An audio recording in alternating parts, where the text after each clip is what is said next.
안녕하세요. 오늘 화려한 코 2탄 요거에 대해서 설명을 드릴게요. 이 화려한 코를 하기 위해서는 반드시 개방을 해야 된다. 두 번째, 이걸 하기 위해서는 반드시 뭐 기증늑이든 뭐든 튼튼한 연골 또는 뭐 비중격 연골 뭐 꼭 해야 된다.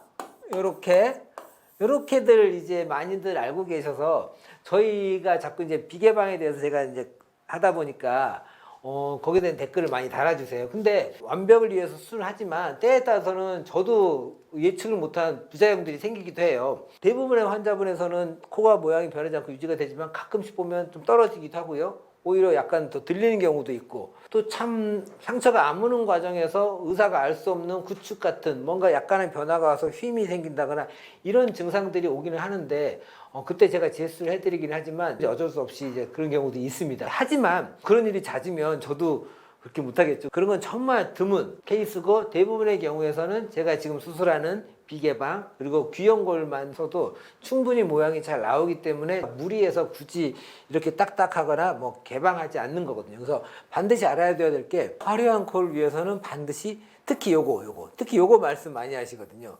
개방하지 않고 어떻게 그렇게 높게 세워질 수 있어요? 라고 생각들 하시는데 가능합니다. 가능하니까 믿고 오세요. 자, 이거 비포부터 보여드릴게요.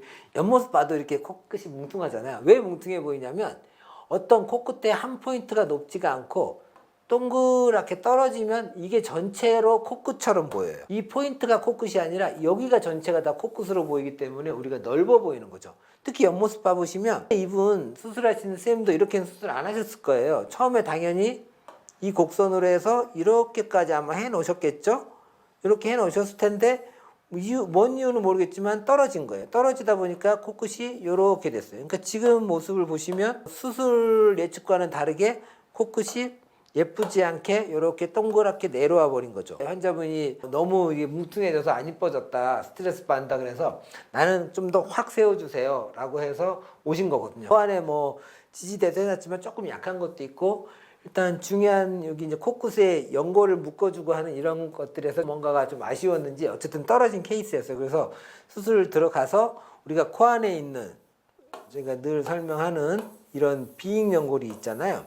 여기서 이제 이 귀 연골 좀 튼튼하게, 저도 이거 들어가 보면 되게 약한 분들이 있어요. 생각보다 기둥을 좀 튼튼하게 세워야 돼. 이럴 때는 비중격 연골을 하나에 말씀드리고 비중격을 빼서 코끝에 세워주기도 하거든요.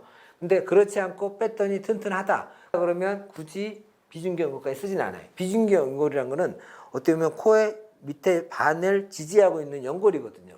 그러면 걔는 여기서 지지를 코의 높이를 지지하고 있어야 되는데 코끝에 지지하겠다고 옮기는 거는 진짜 최후의 상황에 써야 된다고 저는 생각을 합니다. 그래서 보시면 알겠지만 애프터에서 이 코가 좀 슬림해 보이고 높아 보이는 이유는 이렇게 동그랗지가 않고 어느 한 포인트가 딱 올라가 있어요. 여기도 보이시죠? 이렇게 딱 올라가 있어요. 그러니까 아까는 전체적으로 동그래서 여기가 동그라니까 코끝이 뭉퉁해 보였다면 지금은 이 한 포인트가 딱 서 있어요. 딱 서 있다 보니까 코끝이 뭉퉁해 보이는 게 안 보이는 거죠. 그래서 비포 애프터를 보시면 지금 꽤 많이 올라가 있어요. 예전에는 곡선도 가다가 약간 곡선이 있다가 떨어져 버리는 뭔가 어정쩡쩡한 곡선이었는데 지금은 약간의 직선 느낌으로 살짝 수술해 드린 거거든요. 여기다 만약에 내가 약간 코끝을 더 올려달라 그러면 지금보다 코끝을 더 올릴 수도 있어요. 그러면 좀 더 직반처럼 좀 더 곡선 올라갔겠죠. 그러니까 그거는 수술 받으신 분의 이제 좋아하는 취향이시니까 그걸 맞춰드릴 수가 있습니다. 그래서 이거 보시면 알겠지만 비포 애프터 보면 지금 상당히 많이 올라와 있잖아요. 뭐 이 정도면 화려한 거 아닌가요? 뭐 더 올려달라고 할 수 있으니까 어쨌든 지금 처음부터 강조했던 이 화려한 코 2탄, 화려한 코를 위해서 꼭 개방을 해야 된다. 저는 이거는 아니라고 봐요. 100%꼭 개방을 해야 된다. 이거 결코 아니죠. 필요에 따라서는 할 수도 있습니다. 두 번째, 기증늑이나 비중격 같이 아주 딱딱한 기둥을 세워야 된다. 이것도 저는 100%는 아니라고 봐요. 물론 필요하면 쓸 수는 있습니다. 하지만 저 같은 케이스에서는 일반적으로 화려한 코를 위해서는 그냥 비개방으로 귀연골, 지지대만으로서 충분히 제가 화려한 코를 만들어 드릴 수 있습니다. 그렇지만 상담 오셨을 때 귀염골이 좀 약하면 제가 비중격도 쓸 수 있습니다라고 설명은 드리거든요. 그리고 정말 필요하면 쓰기도 해요. 그래서 그거는 이제 케이스 바이 케이스이시니까요. 꼭 모든 수술에 정답은 없어요.